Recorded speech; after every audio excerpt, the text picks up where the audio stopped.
This podcast is sponsored by nobody. Hey dudes, welcome to Splat from the Past, the only 80s themed horror and sci-fi show where things can get totally radical. Now today, I kick off Thankful November. I will be talking to Laura Cayouette. Laura played Rocket in Quentin Tarantino's Kill Bill Volume 2, and she played Laura Lee Candy Fitzwilly in the Django Unchained, which is celebrating its 10th anniversary. And oh my God, if you had told me 10 years ago when I was in the theater seeing the Django Unchained, let alone 19 years ago when I saw Kill Bill, the first volume, that I would be interviewing somebody from these movies, I would have just laughed in your face. It's going to be just an absolute honor today to be talking to this woman. She's also an author, and she's a writer, producer, director as well. She's been in a lot of great things. The Evening Star, Enemy of the State, For the Love of the Game. She also worked with Tarantino on Hellride, and she's done a lot of great stuff, and we're going to talk about all that stuff today, and I can't wait. It's the first interview of Thankful November, and I just cannot wait. And Halloween October was just so awesome, and I'm just lucky. Every day I wake up lucky, feeling so grateful for life. Well, here is my interview with Laura Cayouette. Hey, Laura, welcome to the show. How are you today? I'm good, thank you. Yes, this is such a great honor. Thank you for taking the time today. Absolutely. I'm thrilled to be doing it. Awesome. So, going back in time, did you gravitate toward acting early on in your childhood? No, I did not.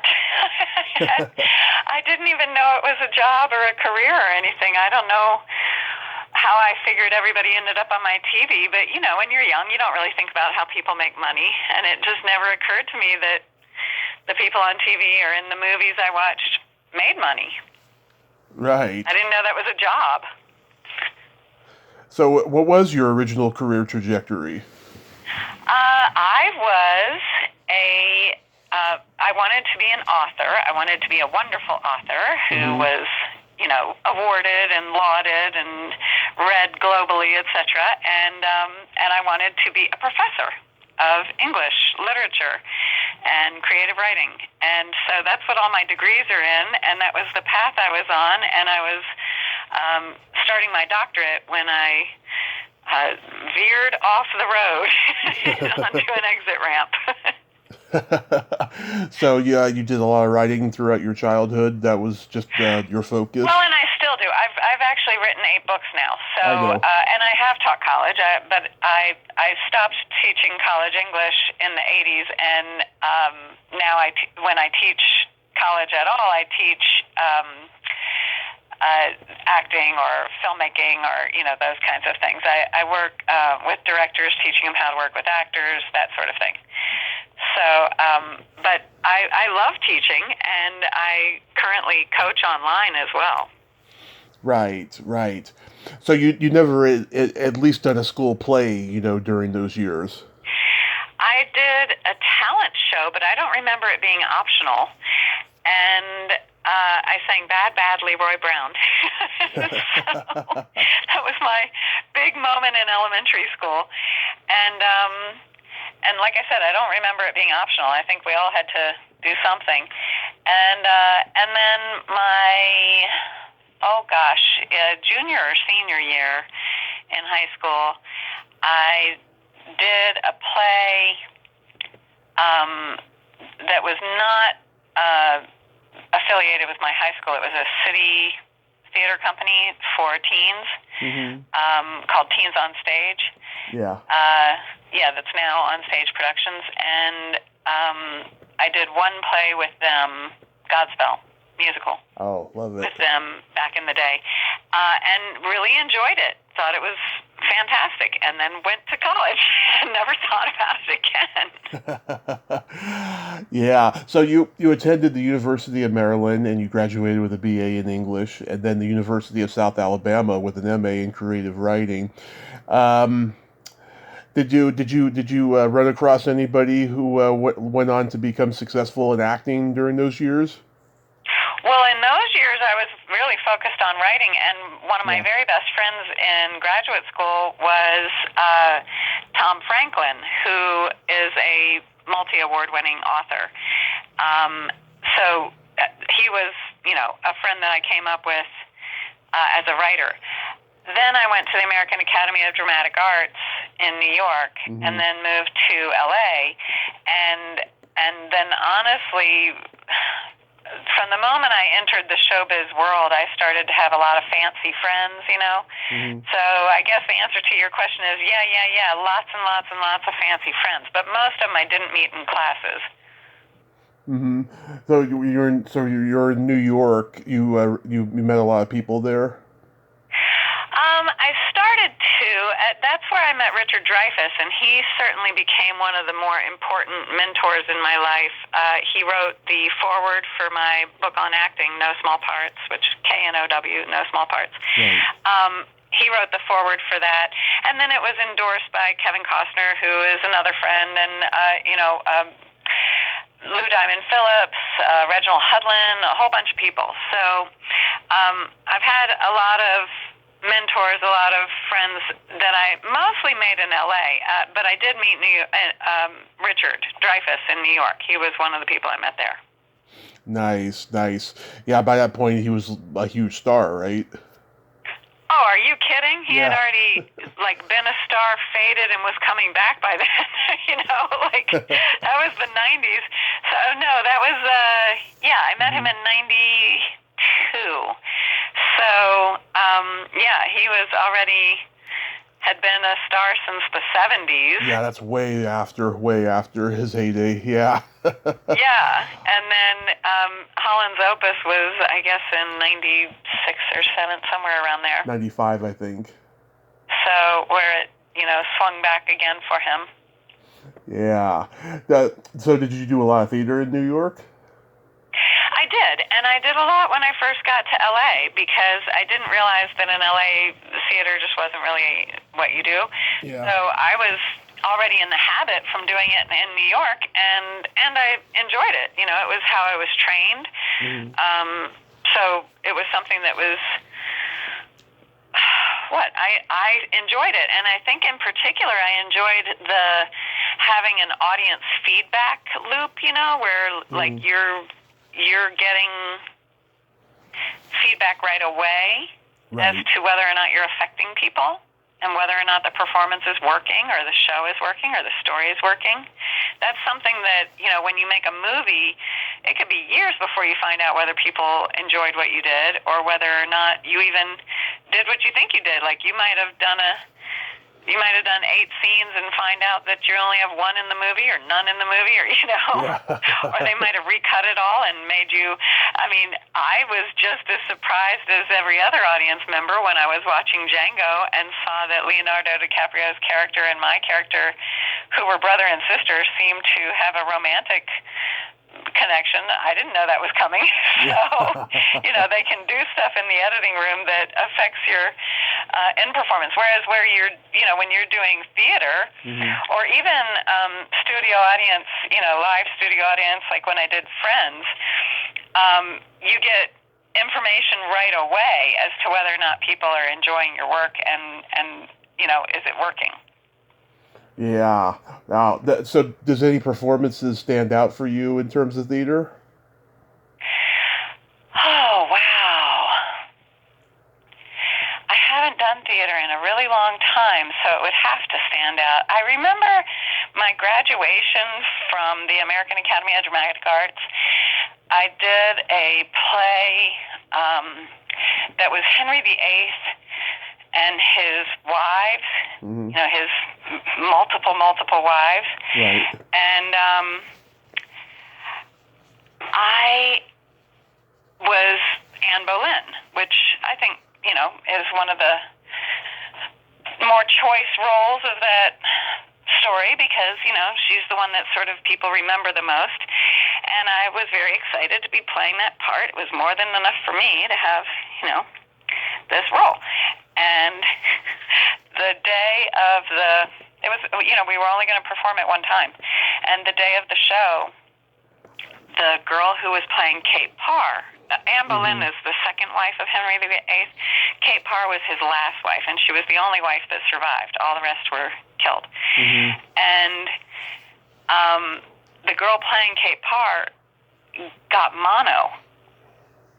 And so I played Anne Boleyn in full costume, did the whole everything I had prepared, and then I am beheaded and I die, and then in intermission I changed and became Kate Parr and came back and played Kate Parr with a script in my hand. So, because I didn't know the role, so that was memorable because it was quite a scramble, that's when you go, the show must go on. Yeah. Yeah, this is my moment. I was ready to, be like, I did my thing as Anne Boleyn, now spike the mic kind of thing. And instead I had to come back and do something I knew I wouldn't be as good at, that I wasn't as prepared for, that all my slip is showing, and end out and close out the play, I'm the ending of the play. So it was memorable for being a test. Yeah. You have to know what you're made of when people throw things like that at you. Yeah. Crazy. Well, what year did you move to LA? I moved to LA in 92. Okay. Yeah, and it was an unusual time to move. We had just had the riots. Yeah. Oh boy. Did you get to experience that, or? Well, I was in New York, but here's something people don't realize. There were riots in New York as well. Yeah, I was in New York, and I was actually doing a photo shoot. I was modeling at the time. And I was doing a photo shoot downtown, and then I was supposed to go to a play rehearsal that evening.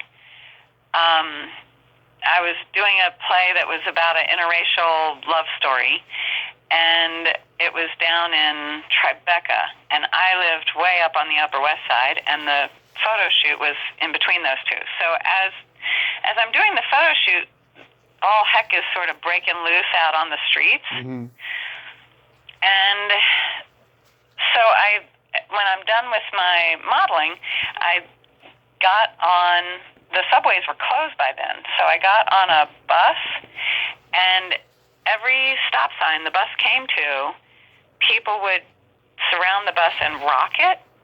So it was really scary. And we got all the way back uptown to where my apartment was, and I thought, there is no way I'm going 100 blocks back downtown to spend the nighttime rehearsing on an interracial play. This is nuts. So I had to get a cab because there was no other way to move around, and I went to the train station, and my train was the last one to leave the station. So it was actually kind of dramatic in New York. It's just it wasn't a news item, it wasn't something that was covered.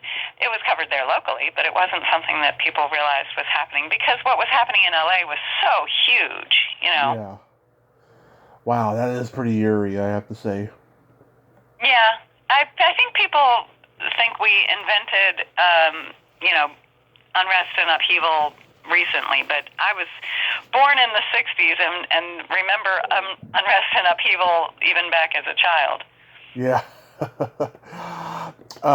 One of your first credits on IMDb was The Larry Sanders Show. How was that experience? Yeah. That was such a great experience.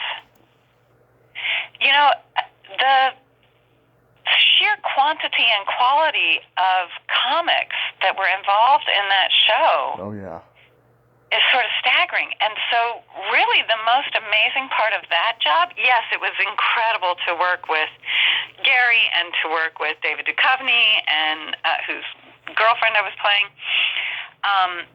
The episode was chosen as TV Guide's, I think, 56th best episode of television of all time. You know, like, it was a great experience. But really, the best part is not on film. The best part was lunch. Yeah. It was incredible. I was like the only woman there, which is pretty par for the course in Hollywood up until recently. So I was the only woman on the set, and there were all these, funny guys, men who are paid to be funny, sitting around the lunch table, and they all had different types of humor. Like David Duchovny is, I think he went to Yale, so he has a very East Coasty, dry wit, Yeah. And some of the other guys had more crass, locker room type humor, and there was one of every kind there. Yeah. And if you look at that episode, you'll see some of the many, many talented people that were sitting at that lunch table. But it soon became sort of like a contest of who could be funniest. And if I were to pick the winner, I'm surprised to say this because I never would have thought that this would have been the guy who I would say, now that guy was funny. But Charles Nelson Riley went on this. He went on this tirade about a chicken pot pie that was. I was crying. I was holding my belly and crying. I was laughing so hard over his stupid chicken pot pie story. Oh yeah. Oh, he was hilarious. Hilarious guy. Yeah. Yeah. No, and by far, easily the winner of the Who's the Funniest contest, and all the guys knew it. Yeah. Yeah. Yeah, Gary Shandling was a real genius, and it took me years to realize that. I saw that documentary about him on HBO, and wow, I saw him in a much different light than I had before. I mean, he was just amazing. Well, he was, but I have to tell you, I almost... I could have definitely not gotten that job because I knew him socially. He was friends with my acting teacher, for one thing, but he also he had a lot of mutual friends with me. And so I was at a house party of a friend of mine, and my friend was renting the house from somebody else I cared about, and so I had been in that house quite a bit. And Gary said something at this house party. He said something not nice about the homeowner, who wasn't even there to defend himself because the renter is there. The renter is the one having the party. And so when Gary said this unlovely thing about the homeowner, he was sitting and I was standing, and I popped him on top of the head with my hand. Just like, popped him on the head and said, don't do that. You're in his house. You're under his roof enjoying his, why would you do that? Why would you be rude about somebody whose home you're enjoying? Right. And the host of the party caught me out of the corner of his eye and started making his way toward me to see why I had hit Gary in the head. And then Gary said something worse, and so I hit him again. And so the host of the party runs over, and he's like, you don't have to talk to that guy. Come over here and talk to me. And he, whisks me away from Gary so that I would quit hitting Gary in the head. Yeah. Well, so I go to the audition for Larry Sanders, and I'm in the waiting room, and Gary comes in and peeks his head in to check out, who are all the girls in the waiting room kind of situation, and sees me. And this is, maybe a couple weeks later. And so he sees me and he looks at me like, why do I know you? And there was a part of me that was thinking, don't say anything, don't do anything, he'll never remember, and then you're off the hook. And then there was another way huger part that was like, Laura, if you get this job, he's going to know who you are, so you may as well fess up. So I looked at him and I said, you do know me? And he goes, yeah, but why do I know you? And I said, we met at my friend's house the other day. And he's like, you come see me in my office as soon as you're done with your audition. So I felt very much called to the principal's office and was certain that there was really no point in me even auditioning because, of course, I wasn't going to get this job because I hit the producer in the head 2 times and told him he was rude. And so I did my best at the audition, and then I went to his office afterward, and he was there with Elizabeth Perkins, and they were looking very smug as I entered the room to get my chastising. And he was like, so who are you? What is your deal? And so we talked for, I don't know, I guess 10, 15 minutes. And then I left, and I guess it was all okay because they picked me. And we had a great time working together. Yeah. So I guess he has a better sense of humor than most because he did seem to take it all in stride. That if you're rude, you might get popped, you know? Yeah. That's so great. So, and I didn't hurt him. I popped him, you know? Yeah. Like you would, I don't know, who else do you pop? I don't know. It was a pop. It wasn't a hit. Yeah. Just a, what are you doing kind of thing. And who knows if you'd get away with that today? No, and I'm not big on putting hands on other people to begin with. I really honestly I guess my Southern call for decorum outweighed my Southern manners. So, yeah, it was the fact that he did it under the guy's roof that really bothered me. It's always bothered me. If I'm at a premiere and, you know, we're all eating the food and drinking the drink that the producers of the premiere or the studio paid for, right, then I feel like you don't get to trash that movie till you get their food out of your mouth. You know, like, right. I have these rules about decorum. So I don't feel like you should enjoy somebody's hospitality and then shit on say them. how horrible they are. Yeah. Yeah, I totally get that, and I agree. Your first movie was The Evening Star? Yeah. Yeah.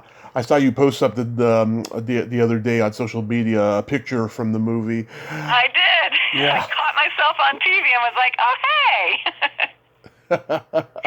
Yeah, because that was, you know, when I see myself on TV fairly frequently, you know, they're always running something I was in.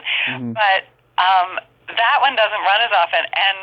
And so when I hadn't seen it in, I don't even know how long. And so I turned it on when I saw it was on the guide. I turned it on, and it happened to be my scene, and I thought, oh, well, I have to take a picture of this. So I did. But, yeah, I am a baby, just a kid starting out. But it was a lot of fun, and I got to work with an amazing casting crew. You know, very first movie of my entire career was the sequel to Terms of Endearment. That's pretty amazing, working with Shirley MacLaine, and, you know, it was incredible. Juliette Lewis and Miranda Richardson. It was amazing. Yeah, I mean, it didn't have the spark or the magic that Terms of Endearment did, you know, because James L. Brooks wasn't involved in the film. Right. You know. No, and I love Robert Harling. I'm a huge fan of both Soap Dish and Steel Magnolias, both of which he wrote. And so, you know, I'm a huge fan of his writing. Soap Dish is one of the funniest movies ever. And Steel Magnolias is, you know, that's a family favorite, and it's a classic. Oh, absolutely. Did you get to meet Jack Nicholson? I actually already, I told you I ran around with a lot of people. Yeah. I already knew Jack socially, but I didn't actually work with him. He wasn't there when I was there. Or if he was, we weren't working the same days. Nice. But I knew him socially. He was dating a friend of mine, and then throughout our lives, we've had a lot of mutual friends and a lot of people in common. And so I've been to his house a couple times and stuff, you know, like. Yeah. Yeah. Next is Enemy of the State. How was making that? Well, that was such a huge deal because we were shooting in D.C. and I was born in D.C. and grew up in that area. And so for me, that was, you know, like hometown girl makes good kind of thing. You know, I got to return to my roots and shoot downtown. And my brother got to visit the set. My sister got to visit the set. Like, everybody got to come and bring the kids kind of thing. Yeah. And So that was, a lot of fun, but it was a huge production. It's Jerry Bruckheimer and Tony Scott, so it's, Mm-hmm. big names, big money, big trailers, big everything, Yeah. So it was spoiled me rotten right out of the box. Yeah. Did you slap Will Smith? No, although they're watching me in my underwear without me knowing, so I probably should have. So, no, and I would say by and large, people in LA don't slap each other very much. I haven't seen much of that behavior around. That was strange that he did that. It was a very strange moment.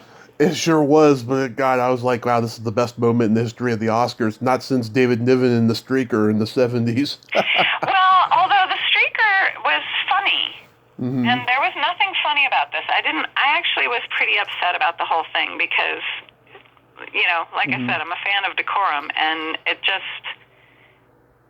Yeah, and I had thought it was... seemed really out of place. It just seemed very personal, and why would you make such a big event that's about so many other people about some personal... It just seemed very, very personal, and I didn't feel like we should have access to that. I didn't feel like we should be able to see some I didn't even... private fight between two men to do it. And also, what is this? Like, I don't like what you said about my wife, so I'm going to put my hands on you thing on public television. Like, what does that promote?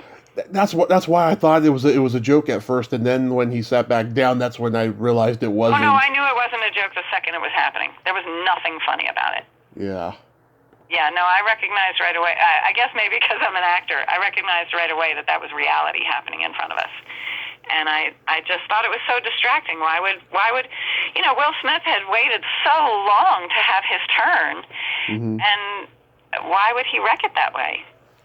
I know, it's crazy. I don't know if we'll ever know the answer to that. No. It was. I really don't know, because I would like to think that if I had ever had an opportunity to have my evening that he was having, I mean, he was nominated for and later won the Best Actor award, and it's quite a night for the Smith family. Mm-hmm. So it just seems like a misuse of that evening. Absolutely. You going back to Kevin Costner, you got to massage him in For the Love of the Game. I did, which is, it's always interesting when you're working with friends. That's always fun. But when you're working with friends, you're not playing the same things you do in real life. In real life, you have roles that you play, whether you're like the funny one or the risky one or the one that's always late or whatever. Like, as friends, everybody has their roles they play. And so, Kevin and I already had ways we were used to dealing with each other, and so it's interesting to, when you work together and you're playing two totally different people having a different moment together. Mm-hmm. Sam Raimi, this was a big departure for him because, he had done the horror and fantasy stuff, and what was he like as a director? Can I tell you, one of my favorite ever. Mm-hmm. I have nothing negative to say about Sam Raimi. He was, first of all, a consummate gentleman. Mm-hmm. Just could not have been more sensitive and more kind. And, just a lovely human being.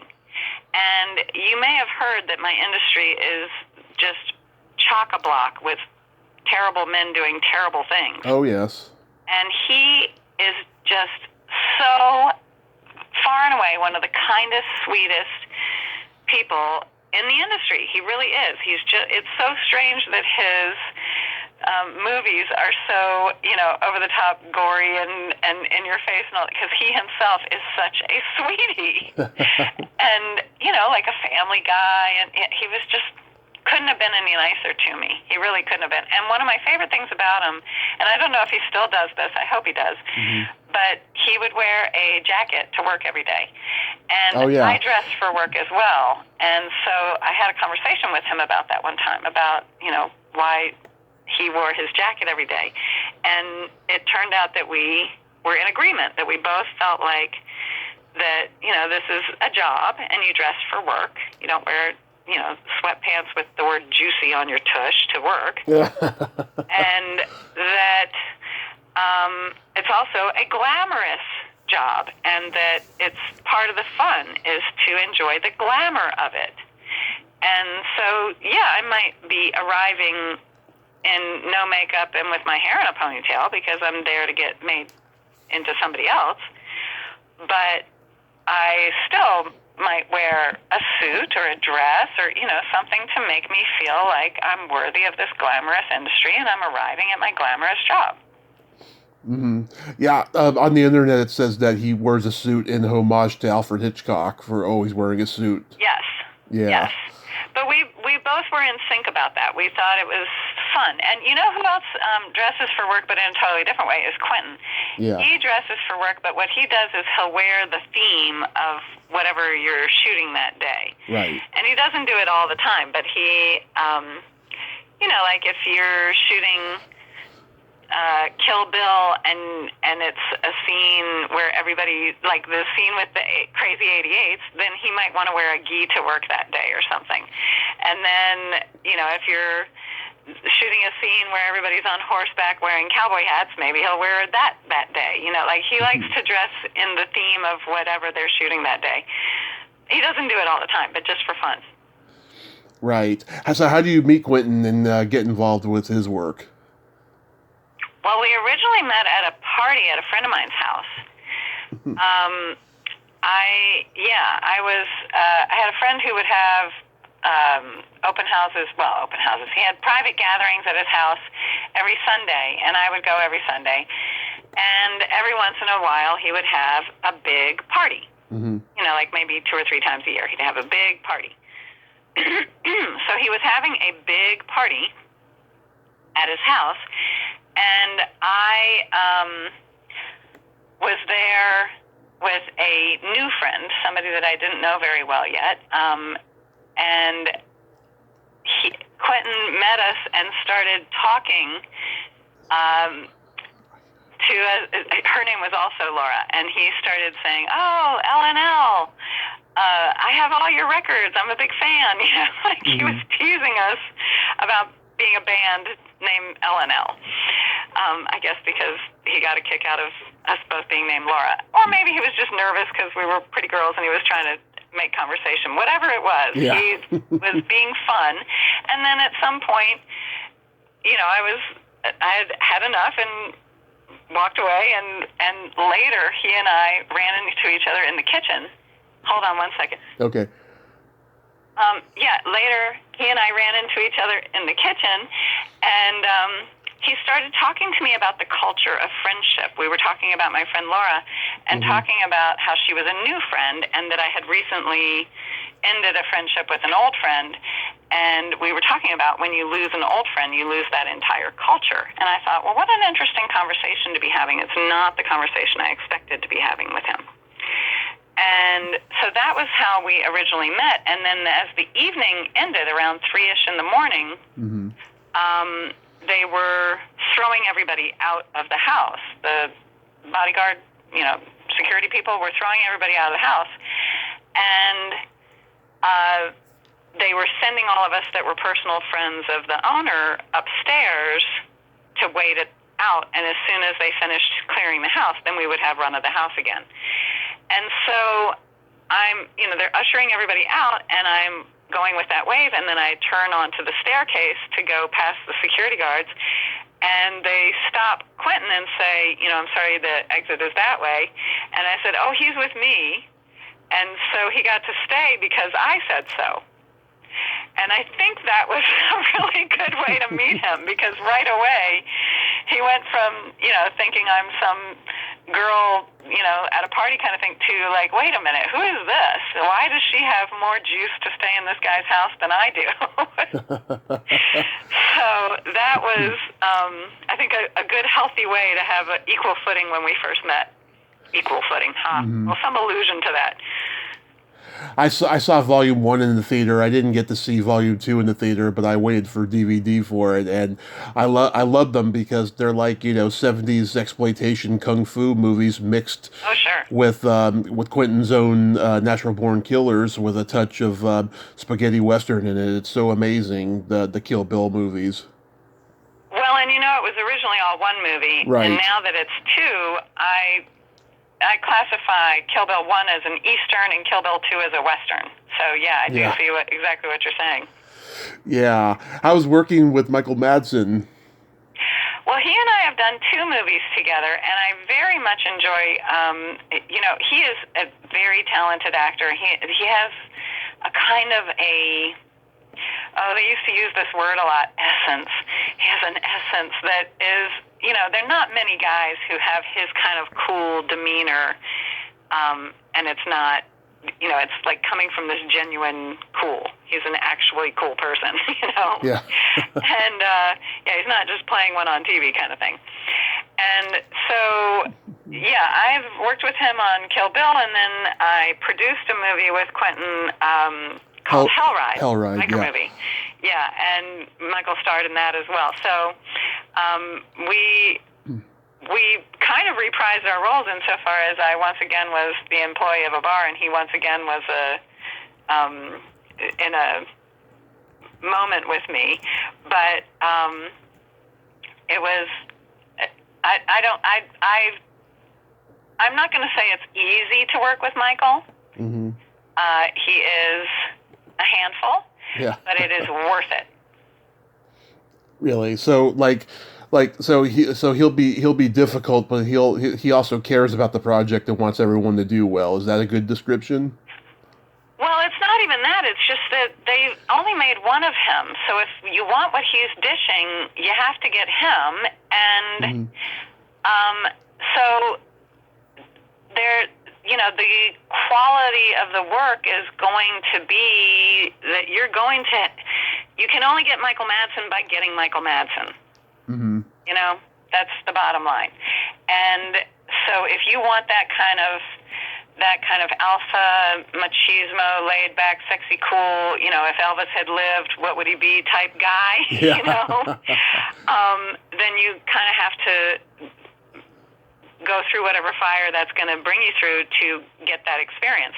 But I have seen all kinds of, bad behavior, difficulties on the set, et cetera, and Michael does not cause the kind of trouble that ends you up in jail next to Harvey. He's not that kind of guy. So you can do a lot of things as long as you're not doing that. So, I am going to make the fence around bad behavior a lot wider when it doesn't include, assault, sexually assaulting women. Mm-hmm. Or men or children. Absolutely. I really thought that David Carradine was going to be cast in more major films after Kill Bill leading up to his death because, he was so good in this movie. I think he should have gotten at least an Oscar nomination for it. Well, the world is a weird place. When you look at who should get nominations, like I can make a very strong argument that Queen Latifah's nomination it was, in Chicago was at least a decade late because she did Set It Off. Was I the only one that saw her and Set It Off and recognized the Academy caliber performance she gave and Set It Off? No, but we don't give awards for those kinds of movies. There's just these rules that I don't know who made them and I don't know why we keep them. And they're starting to break down. You're starting to see people get awards even if they're in a comedy. Mm-hmm. You're starting to see Black Panther got awards, so that's a new thing to have a comic book type movie get lauded. I mean, there are just some genres that we still just don't reward. Right. And I saw Django Unchained in the theater on Christmas Day in 2012. You do? Yes. This girl. It was like the third or fourth time I saw it. Yeah. This girl I had worked with in retail, I had lost my job a few weeks before, and we decided to start hanging out because that's what I do when I leave the job or someone leaves the job. I start hanging out with them. And at that time, I was in a very dark place, and I was just a drunk, lost soul during that period. Oh, If you had told me that 10 years later I'd be interviewing somebody from this movie, I would have laughed in your face.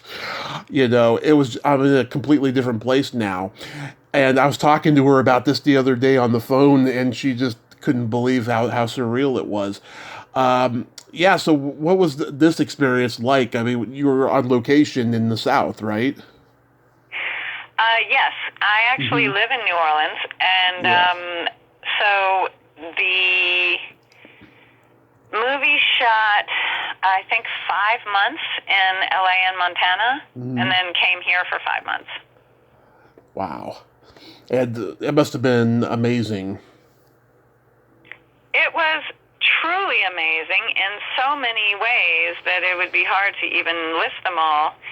And definitely the most grueling of my jobs in my career, Hmm. but also the most rewarding.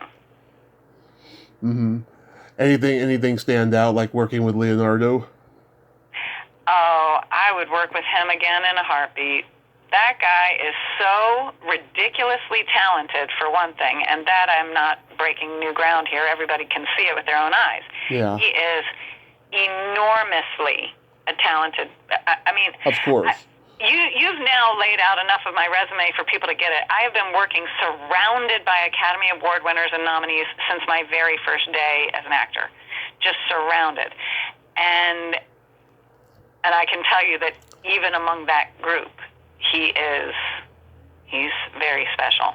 He's Oh, really, really talented w- and very hardworking. oh, And yeah, it's a pleasure and a privilege to work with somebody that good. But it's also fun. I had known him when he was a teenager. I was a receptionist at the agency where he started out. hmm. And so he and his dad used to come in and wait in the lobby, and I was there in the lobby. So that helped me to picture him as a younger brother, Hmm. instead of seeing him as I think a lot of women see him as a heartthrob, and I never got to do that because I met him when he was, a teenager, so I always saw him as a little brother type, he also looks a lot like my actual little brother. Hmm. So, or like my actual little brother did anyway. So, yeah, it was, for me, a lot of fun to have the experience of working with somebody so extraordinary, but it was also just a lot of fun to work with somebody who I've known since he was young and have seen him grow up. I Hmm. don't know him that way, but it was very exciting when he did What's Eating Gilbert Grape and This Boy's Life, which were back when he was with that agency. Hmm. So, and I'll tell you another thing I really enjoy about working with him is that he sings. Hmm. He sings all day, every day. He knows the words to every song ever written in the history of music. It is remarkable. He's a human jukebox. Wow. Yeah, I mean, he terrified all of us in the theater when he has his outburst, Oh yeah, in the dinner scene. Oh, I was like, wow, God, this yeah, is such a great performance. And this was after, we'd all been laughing at the cameos right. of like Tom Wopat and Jonah Hill. And then, near the end, we have a cameo Quentin as the hangman. Well, and Quentin actually is in the movie before that as well. I don't know if you know that, but No, Quentin's one of the men in the hoods. oh, it's not surprising because we can't see him. Yeah, I want to say he's the one who says, "Well, why don't we just go with this time, and then next time we'll do it, a better way." Or what? I think I forget what the line is, but I think he's that guy. I would have to look it up again. I haven't seen the movie for a long time, so, but yeah, he's one of the hooded guys as well. Wow, I gotta look out for that next time I watch it. How was making Hellride? Well, that was 7 years of preparation. So anybody who wants to make a movie, just know that it might take 7 years for you to get your movie going, even if you have Quentin on board from day one. We started on day one with Quentin, Michael Madsen, me, Larry Bishop, and the Weinstein brothers, and it still took 7 years. Wow. Yeah. Wow is right. I am pretty savvy about movie making and still could not have seen that coming. Were you pleased with the result? Oh gosh. I am thrilled at how many people love that movie. I am thrilled at how many people have actually come up and told me that it's their favorite movie of all time. That is meaningful to me, that I am able to be part of somebody's entertainment journey. I think in large part because I know what it means to me when a movie is one of my favorites, how that means in some way that it rescued me, it gave me something of value, you know. So I like knowing that I've done that for other people. And I will always be proud to have gotten a feature made and to have worked with David Carradine and Dennis Hopper, and you know, I mean, it was such an incredible cast. And no, it is not the movie I thought we were making. The original script is very different than the movie that ended up getting made. You know, my character has like 5 or 6 more scenes that were cut. That scene that's left in there with me and Eric and Eric Balfour and Michael Madsen doesn't even really, it doesn't connect to anything else. And in the original, you know, when we shot it, Eric Balfour and I are actually lovers, and we're hiding that from Michael in that scene. Oh. And so all that's gone, you know. Yeah, you know, it's difficult when you're an actor as well because you care about what happens to your part. And then as a producer, it mattered to me a lot what the movie was we were making. And I think at some point it just kept getting shorter and shorter, and I kept thinking, why? You know, why does it have to get shorter and shorter? We're cutting really good stuff. Not just my stuff, a lot of good stuff. You know, my stuff is just about ego. Well, it was also about story, but some of that I have to mistrust how much of it is about story because it might be about my ego. But the other stuff, I just felt like the movie was better before it got. You know, you can make something feel longer by making it shorter because you make it more confusing. Yeah. Yeah. So I just felt like the movie, I've never spoken out loud about the movie this way before. I've never said one negative thing about it out loud because I am proud of it and I am thrilled at how many people love it. But you asked me a point-blank question, and I guess the answer is that, yeah, there's some things I wish were different. I see. How about the Pulse movies? Well, that was here in Louisiana. I was living in LA, but the movies were shot here in Louisiana, but they weren't shot here in New Orleans where they have so many great facilities. They were shot up in Shreveport, and this was sort of at the beginning of the tax incentives in Louisiana, so there were more things shooting in Louisiana than they had facilities for at that time. And we were in Shreveport, which didn't have really any studios back then. And it was like a warehouse that held like groceries. And they had taken the groceries and created walls with the groceries that walled off 3 different production companies that were all using that same warehouse at the same time. It was us, and John Gulager was next door doing whatever he was doing at the time, I think Feast. And so, yeah, it was this very strange way of shooting because it was, you know, very... the show must go on. It was, you know, it was very like just make it work, which is a lot of independent filmmaking is just make it work, So we did, but it was fun because then I got to meet everybody over at the John Gulager set as well, because they were literally right next, right through a wall of cereal boxes. Yeah. Do you get recognized for those movies a lot?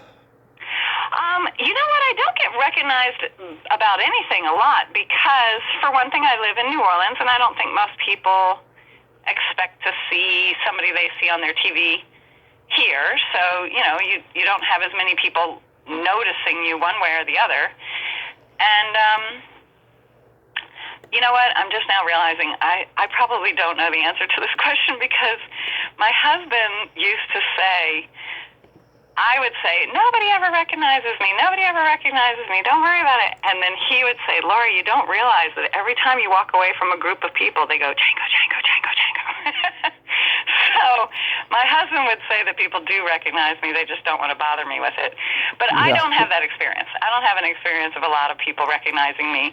And in large part because I look different in everything I'm in. I don't even look like the same person as myself from one movie to the next or one TV show to the next. So, if you see me in real life with no makeup on and my hair in a ponytail, I don't know how you'd know it was me. Well, no matter what you look like, you're always gorgeous. Oh, thank you. Absolutely. You wrote and directed a short called Intermission. What's the genesis of that? Well, I'm going to have to blame that one on Quentin. The answer to many, many, many of your questions is going to be Quentin.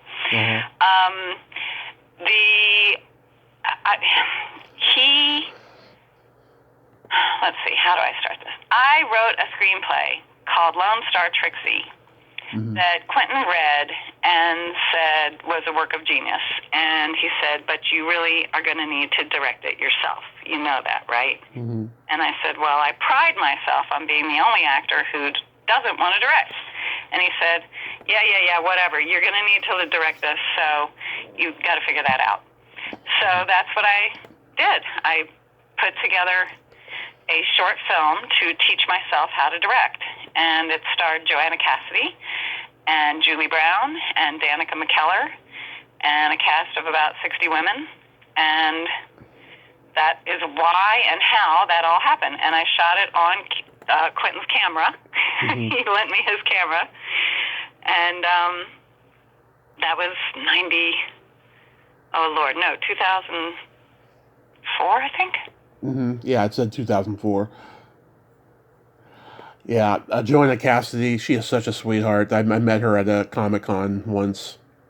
Oh, I love Joanna. And I think it's great you're calling her a sweetheart because she is sassy. Oh, she is very sassy. Oh, yeah. So, yes, she's a sweetheart as well. But I would not cross her.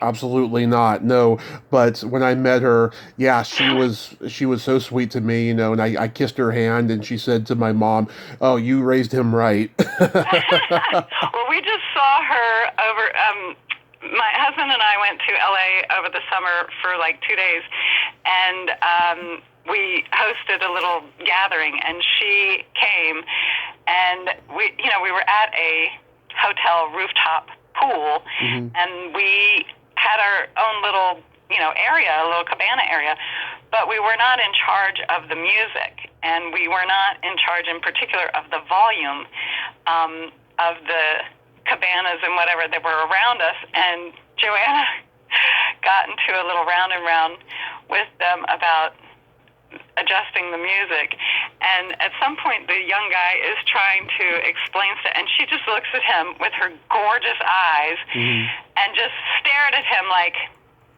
make it so, like, just fix it.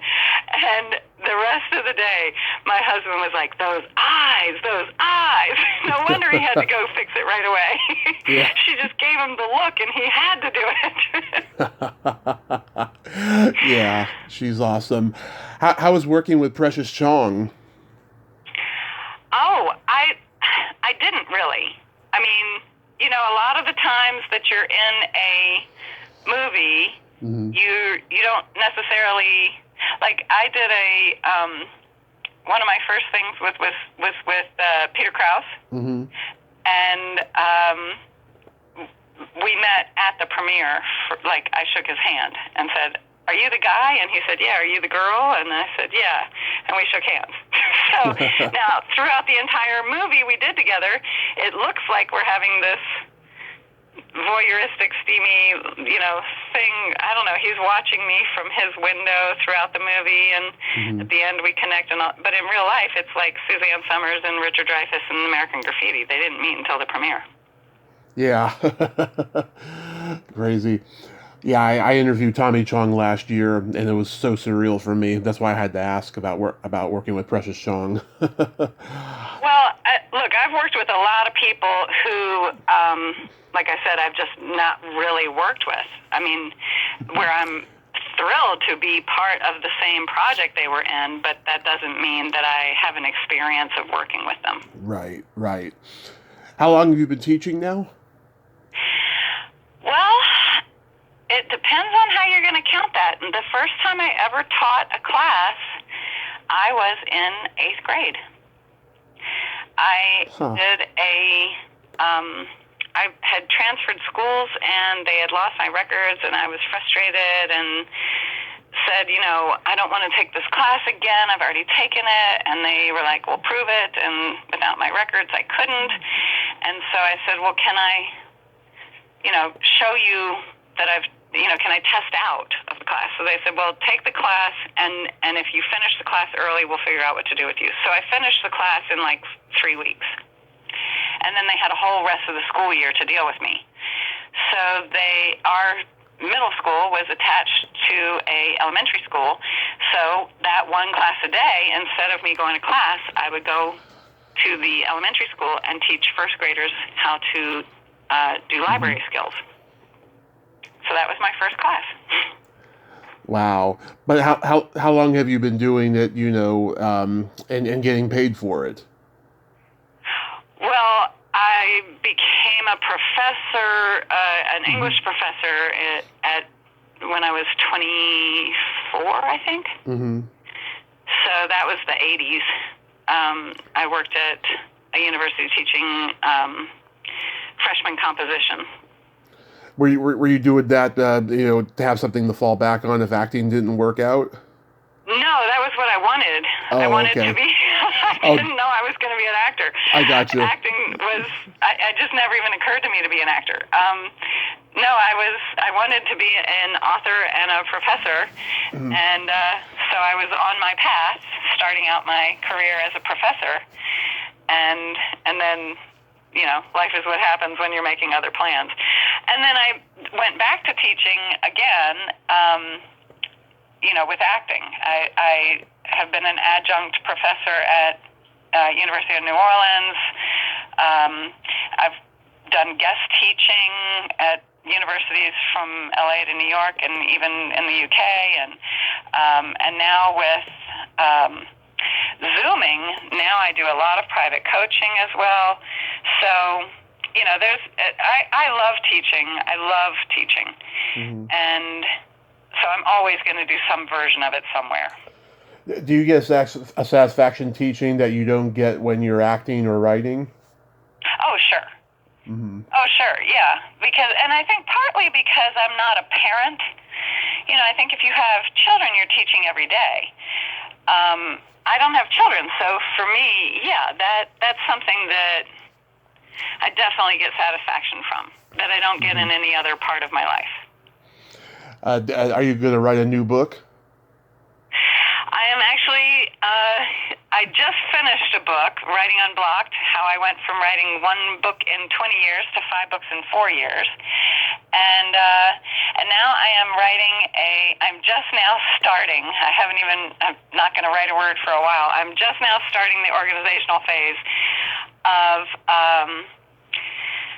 I think it's a 2-book series that is about the children of Eden.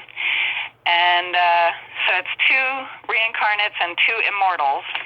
And it takes place throughout history, but the majority of it takes place in a, present-day journey. So I'm excited about it. It's a new genre for me. I'm very excited about it. Oh, awesome. Do you have any upcoming acting projects you can mention? Well, I just was on Queen Sugar. Oprah Winfrey and Ava DuVernay have a TV show, Queen Sugar, that's been on for 7 seasons, and I was in seasons, I think, 2 and 3. I think that's correct. And then they just brought me back to sort of button up that storyline. So that was exciting. That was fun. I think it's incredible what they've done with that show, and especially the way they promoted female directors. So that was exciting. And then I have a movie that I'm going to see a screening of in a couple weeks, but I have no idea when it's when it's going to be released. But there is a movie. I now know it does exist as a movie because I'm going to a screening of it, and it's called Off Ramp Juggalo Road, and it's Do you know what a juggalo is? A juggalo? No. Have you ever heard of the Insane Clown Posse? I've heard something about it. Yeah. Well, you're about where I was when they offered me the part. And so I had to learn very quickly what juggalos are, and they are well, I don't know that they'd enjoy the word groupie, but they're the groupies of the Insane Clown Posse, which is a group that they wear black and white face paint the same way that Kiss does. Mm-hmm, yeah. And their music's sort of like fun, hip-hoppy, like party music. But the fan base, they are an interesting group. And so I'm only in the first few minutes of the movie. I'm just sort of establishing what a juggalo is and how wide the culture is and how the secretive nature of it, etc. So interesting. I play like a prison warden. Nice. Nice. Yeah. Wow.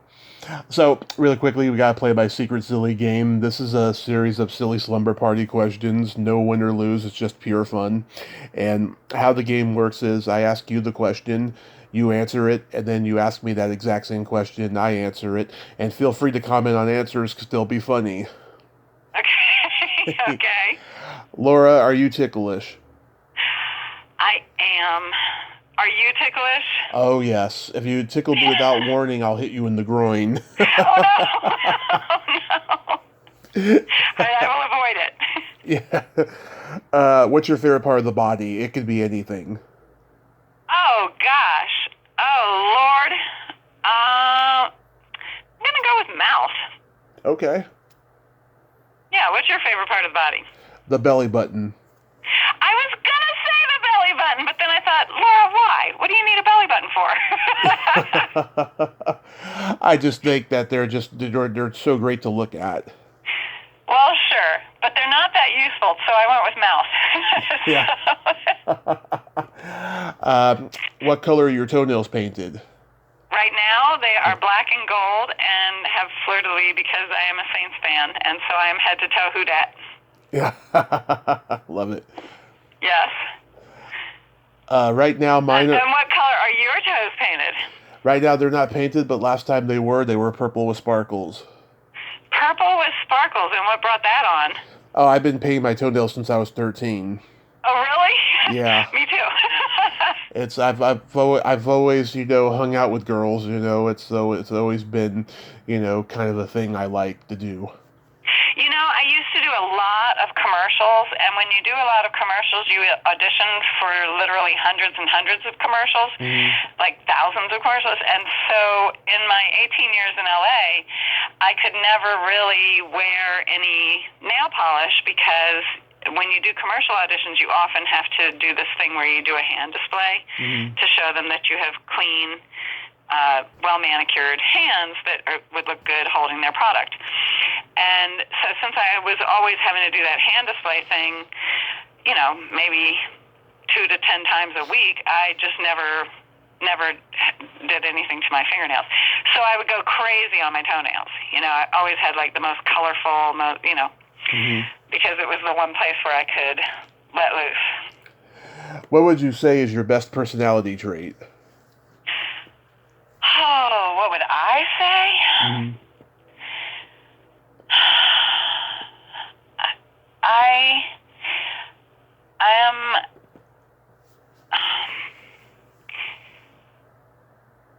I guess what I would say is the one that costs me a little because,